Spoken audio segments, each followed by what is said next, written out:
Se você me acompanha aqui, você já deve saber que a gestão de relacionamentos, a capacidade de se relacionar de forma positiva com as pessoas, é um dos principais pilares da inteligência emocional. A questão é que muitos relacionamentos encontram seu fim ou não vivem em paz por algumas questões relacionadas ao indivíduo, não ao outro, a mim. A questão de olhar para si e entender o que eu posso fazer, o que você pode fazer dentro de um relacionamento. Será que de fato o problema está no outro? Será que o problema está na gente? Será que o problema está na minha forma de pensar? Onde é que está o problema para que o relacionamento ele não encontre um caminho que seja positivo e não aconteça de forma leve? Muitas pessoas chegam até mim procurando processos de fortalecimento emocional por conta de relacionamentos. Eu fiz um levantamento ultimamente e mais de 80% dos casos que entram em contato comigo para fazer um processo de autoconhecimento, de inteligência emocional, de fortalecimento emocional, de alguma forma está relacionado a algum relacionamento. Seja na vida pessoal, amorosa ou na vida profissional. Alguns até familiares. Nós somos seres relacionais. Nós precisamos de pessoas para viver bem e para crescermos, para evoluir. Eu não sei se você já reparou ou se você já ouviu falar sobre isso, mas é no contato com o outro que eu percebo algumas coisas sobre mim que eu sozinho não perceberia. Os relacionamentos são um local incrível de crescimento pessoal e de aprendizado sobre a gente e sobre as pessoas. Sobre como podemos nos tornar pessoas melhores. E eu quero trazer nesse vídeo 7 ensinamentos que eu tive na minha vida e nos meus estudos de filosofia estoica, de psicologia e nos meus processos de mentoria e de treinamento, desenvolvendo pessoas. É incrível como... Eu sempre fui apaixonado pelo ser humano, por como a mente humana funciona. Porque é um mundo muito vasto, sabe? São mundos, universos tão diferentes entre si. E quando a gente para entender alguns mecanismos, a gente começa a perceber algumas semelhanças nos comportamentos das pessoas.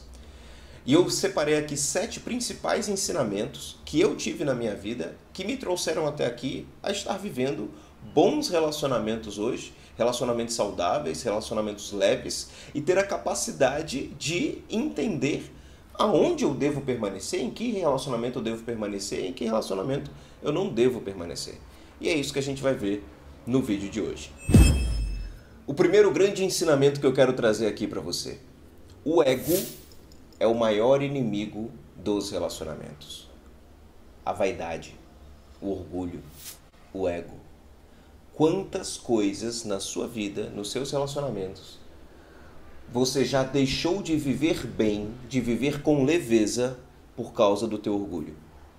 Ou por causa do orgulho do outro, por causa do ego do outro. Não é à toa que esse livro aqui, O Ego é o Seu Inimigo, eu inclusive recomendo demais todos os livros desse cara, Ryan Holiday. Ele é um escritor do estoicismo, um estudioso do estoicismo, da filosofia do estoicismo, e o estoicismo é a filosofia que nos ensina a lidar com as crises.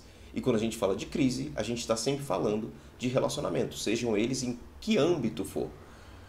Há sempre movimento relacional entre pessoas. A capacidade de lidar com as crises está intimamente relacionada ao quanto o teu ego é teu inimigo ou teu aliado. É preciso que a gente entenda que o nosso ego e o ego das outras pessoas existe, e é importante que exista, por um processo de proteção, por um processo de valorização, de autoestima. Contudo, quando esse ego fala mais alto, a gente se acha importante demais. E às vezes é preciso diminuir um pouco o ego, deixar o ego falando sozinho e tomar uma atitude que vá contra o que o ego está mandando você fazer. É óbvio que a gente não pode se desvalorizar, é óbvio que a gente não pode ser subserviente, baixar a cabeça para qualquer coisa, mas é preciso ser humilde. E é preciso ter a capacidade de não ser levado, dominado, dominada pelo teu ego. O ego é um dos maiores inimigos dos relacionamentos. Quando você perceber que é o teu ego que está falando ou que é o ego do outro que está falando, você já tem 50% de vantagem sobre aquela situação para direcionar aquela situação de uma forma mais positiva. Outra coisa importante sobre relacionamentos. Todo comportamento tem uma intenção positiva. Como assim, Felipe, uma intenção positiva? Tudo que você faz, que eu faço, que as pessoas com quem você se relaciona fazem, tudo ou é para diminuir uma dor ou é para aumentar um prazer. Pensa bem, todas as coisas que você faz é para diminuir uma dor, um desconforto, um desprazer ou aumentar um prazer, aumentar um ganho, aumentar um benefício. Então, tudo o que cada pessoa faz tem uma intenção de ganho, uma intenção positiva. Vamos trazer um exemplo extremo aqui para você entender. Quais foram as possíveis intenções positivas daqueles homens que lá em 2001 jogaram os 2 aviões das Torres Gêmeas? Se você parar para pensar bem e entender o contexto daquelas pessoas, você vai ver que a intenção positiva, ou seja, o que eles ganhariam com aquele comportamento, era 70 virgens quando morresse, era se tornar mártires para o seu povo, heróis, era matar infiéis. Para eles faz sentido, fazia sentido, né? Para aqueles homens específicos, tá? Não estou falando aqui especificamente de um povo como um todo, mas para aqueles homens específicos que estavam no comando daqueles aviões. Havia uma intenção positiva para fazerem o que fizeram. Do mesmo jeito, tudo o que todo mundo faz é porque vai ganhar alguma coisa com o que está fazendo. Ou diminuir um desconforto, uma dor, ou aumentar um prazer, um bem, um bem-estar, a vaidade, o ego, enfim. Comece a perceber e comece a entender que tudo o que você faz é porque você está buscando ganhar alguma coisa com aquilo. Quando você se pergunta, o que eu estou querendo ganhar com isso? Por que eu estou tendo esse comportamento e por que esse comportamento existe? Eu estou buscando ganhar o que com ele? Eu estou querendo o que com esse comportamento? Da mesma forma, e quando você faz isso, você começa a entender-se melhor. Isso é um processo de autoobservação e autoobservação leva ao autoconhecimento, essa autoavaliação. Quando você começa a se entender melhor, você começa a se aceitar melhor, ter mais compaixão, mais gentileza e o melhor, você começa a ter mais autogestão, ou seja, a capacidade de gerir melhor seus pensamentos e seus comportamentos, porque você começa a entender que a intenção sua naquele comportamento é aquele ganho específico. Da mesma forma, você deve começar a se perguntar, essa pessoa com quem estou me relacionando, ela está se comportando assim por quê? Por que ela está fazendo o que está fazendo? O que a leva a ter os comportamentos que está tendo? Você começa a entender melhor as pessoas e a raiva, a angústia, sabe? Aquele negócio que a gente sente quando alguém está tendo um comportamento que a gente não gosta. Quando a gente pensa sobre isso, qual é a intenção positiva dessa pessoa nesse comportamento? E lembre-se, não é porque ela quer fazer bem a alguém ou fazer mal a alguém. É porque ela quer fazer bem a si mesma. E aquilo que ela está fazendo é porque ela vai se sentir de alguma forma melhor com aquele comportamento. Não leve para o lado pessoal e sempre se pergunte, o que será que essa pessoa está querendo com isso? Isso me leva ao terceiro grande ensinamento. Da mesma forma que você quer que as pessoas entendam, aceitem, acolham seus erros, seus comportamentos inadequados, as atitudes que você toma, que depois você se arrepende, da mesma forma que você quer que as pessoas te perdoem, você precisa entender que as outras pessoas também querem isso de você. As outras pessoas, na maioria das vezes, sabem quando estão erradas. E aí, por algum motivo, pelo ego, pela criação, pelos valores, pelo que está buscando, de alguma forma ela toma alguns comportamentos que depois ela pode se arrepender.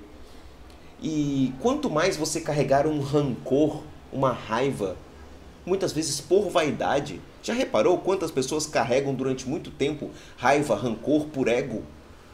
Quanto mais você faz isso, mais tempo de vida você perde. Mais você alimenta um veneno dentro de você mesmo. Já parou? Não sei se você já ouviu falar sobre isso, mas a raiva, o rancor, é como se você tomasse veneno esperando que a outra pessoa morresse. É um negócio que você cria aqui dentro, esperando que faça mal ao outro. raiva, rancor, essas coisas, você não precisa levar com você. Entender o outro, ter empatia, e eu não estou dizendo aqui aceitar, baixar a cabeça, ser subserviente. Não estou dizendo aqui ter que aceitar e conviver de qualquer forma. Não é isso que eu estou dizendo. Eu não estou dizendo que você precisa aceitar aquela pessoa daquele jeito de qualquer forma. Não. O que eu estou falando aqui é para que você possa entender que nesse mecanismo de relações, cada um faz aquilo que sabe fazer e que precisa fazer naquele momento, para que possa se sentir melhor naquele momento, para que possa de alguma forma alcançar algum objetivo consciente ou não consciente naquele momento.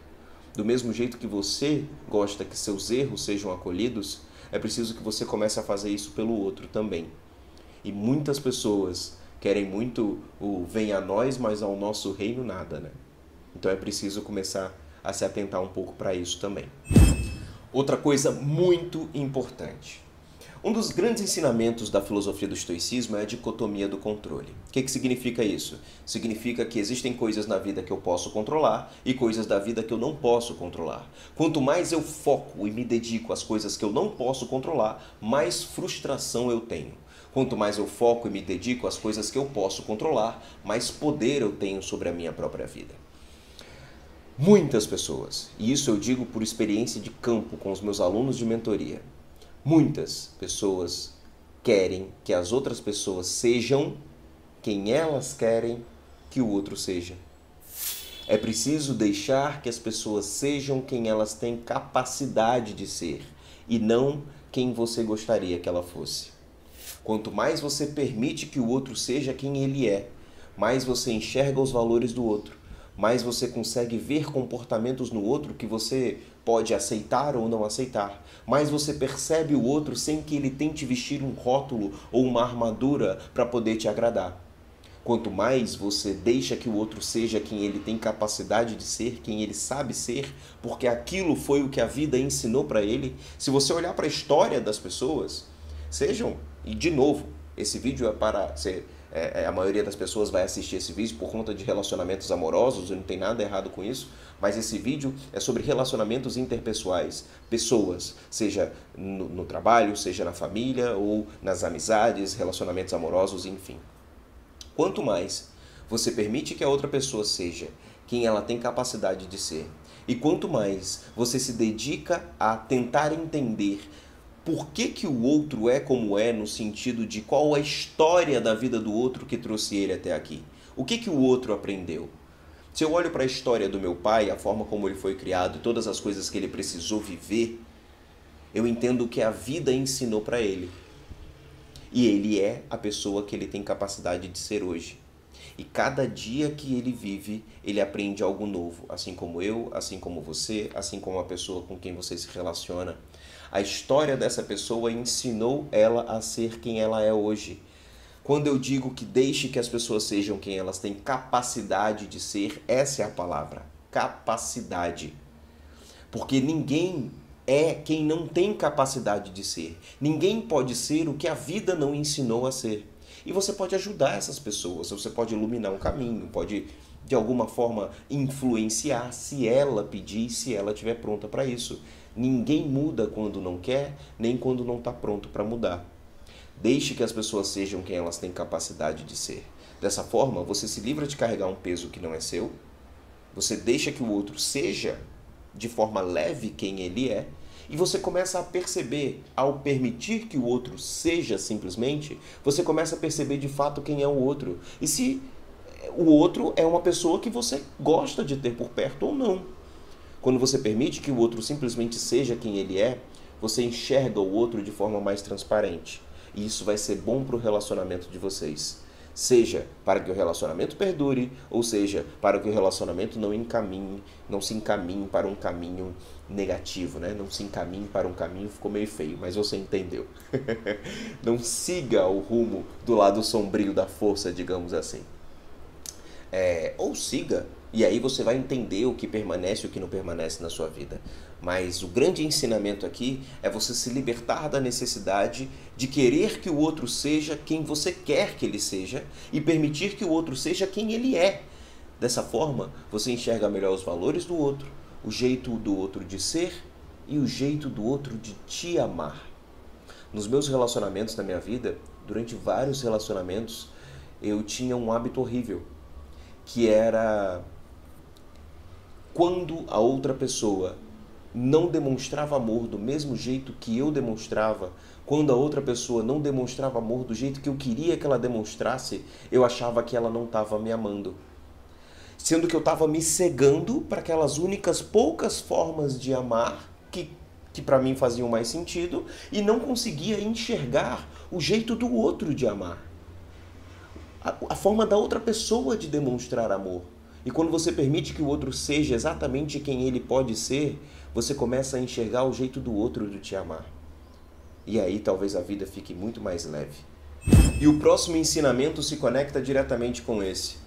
Quando os valores e objetivos de vida são muito diferentes, os relacionamentos não se sustentam. É preciso entender isso, principalmente no início dos relacionamentos. Quando o relacionamento está começando e você começa a enxergar os valores da outra pessoa e deixe que a outra pessoa seja quem ela é, e você começa a ver os valores daquela pessoa, o que aquela pessoa prioriza, o que faz sentido para ela ou o que não faz, você começa a identificar no outro um pouco de você mesmo ou não. E você começa a ver no outro valores que você vai precisar colocar numa balança e decidir esse valor dessa pessoa, isso que essa pessoa prioriza tanto, esse comportamento que é consequência de um valor, de uma crença, de uma forma de dar prioridade a certas coisas da vida. Isso tem a ver comigo e tem a ver com as pessoas que eu quero para mim? Eu já tive alunos e alunas de mentoria, onde a gente, em um determinado momento da mentoria, e o relacionamento tinha acabado, e aquela pessoa falava tanto do que ela aprendeu com aquele relacionamento, a gente sentou e fez uma lista dos valores e comportamentos que aquela pessoa gostaria de ver em um próximo relacionamento. E ao ter essa lista, você enxerga com mais facilidade o que você gosta e o que você não gosta nas pessoas. Quando os valores e os objetivos de vida são muito diferentes, os relacionamentos não se sustentam. Ah, Felipe, mas eu já estou num relacionamento agora de 15 anos, ó. E agora? E agora? E agora você precisa primeiro entender que os valores mudam durante a vida, alguns deles. Por exemplo, há alguns anos atrás, comprar um carro era um valor muito importante para mim.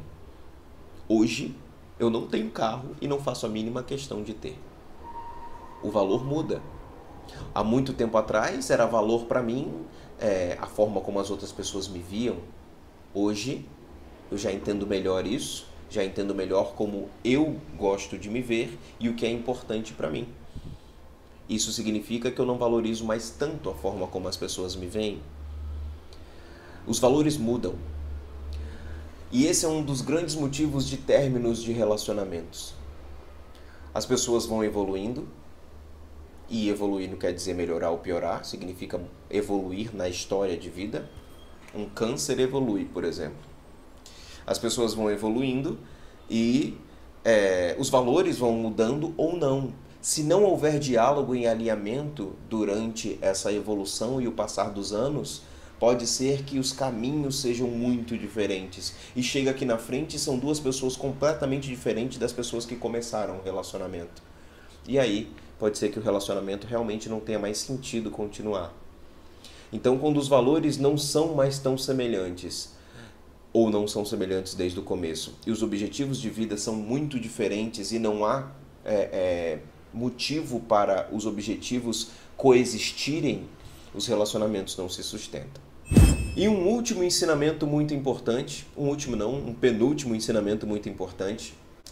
Muitas pessoas, na ânsia de serem aprovadas, aceitas, de serem aplaudidas e de pertencerem, acabam se anulando para caber no mundo do outro. Muitas pessoas deixam de lado os próprios valores. Existe um pensador, autor, enfim, um cara incrível chamado Bauman, que faleceu recentemente. E o Bauman fala sobre identidade líquida, valores líquidos, que é quando, para caber no mundo do outro, para ser aceito pelo outro, O meu valor, os meus valores, a minha identidade se molda de forma líquida, como a água. Já percebeu o que a água faz? Você coloca a água no copo, ela toma a forma do copo. Você coloca a água numa bandeja, ela toma a forma da bandeja. Pessoas hoje em dia, para precisarem ser aceitas, por precisarem ser aceitas, para serem aplaudidas e para sentirem que pertencem e que as outras pessoas as valorizam, acabam assumindo uma postura líquida diante da vida. E nos relacionamentos isso é um perigo muito grande. Porque quando você se anula para caber no mundo do outro e vai aceitando o que o outro traz, chega uma hora que ou você adoece ou você não aguenta mais. As duas coisas são perigosas e fazem muito mal a você, ao relacionamento e a outra pessoa. É preciso ver e começar a identificar o quanto você tem se anulado e, em contrapartida, não sendo valorizado ou valorizada, porque tá tudo bem, por exemplo, quando eu me anulo pela minha noiva por algo que ela gosta muito, mas é pontual e tem uma contrapartida. Vou dar um exemplo idiota e muito simples. Eu gosto de 007, James Bond. A Ilana, ela só assistiu no Skyfall, que era a música feita pela Adele. O Skyfall é um dos filmes do 007. A música tema era da Adele, da cantora. Ela ama a Adele, ela foi assistir só esse. E recentemente estreou um novo filme do 007. E ela nunca tinha visto nenhum filme, mas eu estava tão empolgado para ver que ela falou, eu vou com você. Nesse momento, entre aspas, Ilana estava se anulando para poder me fazer bem, para poder curtir aquele momento comigo. Do mesmo jeito, ela gosta de musicais da Broadway. Eu também gosto, mas não gosto tanto quanto ela. Eu gosto de alguns específicos, ela gosta de quase todos, só por ser musical e por ser da Broadway. A gente vai viajar agora, em breve, e compramos o ingresso para um dos musicais da Broadway que está passando em São Paulo. Provavelmente, como grandes musicais, vai ter mais ou menos 3 horas de duração. E nessas 3 horas eu vou me anular para poder estar junto com ela naquele momento. Ela não gosta de lavar a louça, por exemplo. Desde o começo do nosso relacionamento, ficou decidido que eu era o lavador de louça oficial. Nesse momento eu me anulo, mas em contrapartida ela faz sempre as nossas tapiocas. E assim você vai, nessa contrapartida, nesse respeito mútuo. Agora, quando há anulação só de um lado, é adoecedor. É aquela história. 1 vezes 0 é 0. 10 vezes 0 é 0. 100 vezes 0 é 0. 1000 vezes 0 é 0. Não importa se só um dos lados cresce e faz por onde e o outro lado é só 0, sempre vai dar 0. Para finalizar, eu queria dizer algo que eu aprendi na marra e que talvez te ajude. Amor é construção, é escolha. Amor é decisão. Amor é verbo, é ação. Amor é abdicação. Amor é fazer por onde valer a pena. Amor não é coisa do além, místico ou fora de controle, como aparece nos filmes da Disney. Isso no máximo é paixão. E paixão demais nem sempre faz bem. Amor não. Amor é decidir amar. Amor é fazer acontecer. Amor é ação, é agir. Amor é construir junto. E quando eu digo amor aqui, eu estou bastante me relacionando a relações amorosas, mas se você pegar amor na essência da palavra, existe amor nos relacionamentos profissionais, existe amor nos relacionamentos de amizade, existe amor nos relacionamentos familiares. Amar é um ato, não é algo abstrato. É preciso que a gente comece a transformar em objetivo, em realidade, em coisa prática esse amor. Amor só na palavra permanece só no mundo das ideias. E a única coisa que funciona no mundo das ideias são as ideias, não é a vida real. Se esse vídeo fez sentido para você, se você chegou até aqui, eu peço que compartilhe. Compartilhe com aquela pessoa especial. Curte esse vídeo, comenta aqui embaixo se você gostou. Aperta no sininho, porque aí toda vez que a gente colocar um vídeo novo aqui, toda semana tem vídeo novo, você vai receber a notificação. E me deixa saber se esse tema foi legal para você, se de alguma forma te ajudou, ou se você tem algo a mais para complementar, para aprimorar o que eu trouxe aqui, ou para negar também, se não fez sentido para você. Coloca aqui nos comentários, vamos discutir de forma saudável e é assim que a gente vai crescendo. Se fizer sentido para você, compartilha nos seus grupos de WhatsApp, de Telegram, de Instagram, nos seus stories. Assim a gente vai criando uma comunidade de fortalecimento emocional e ajudando mais pessoas a pensarem melhor para viver melhor. Que a força esteja com você e até a próxima.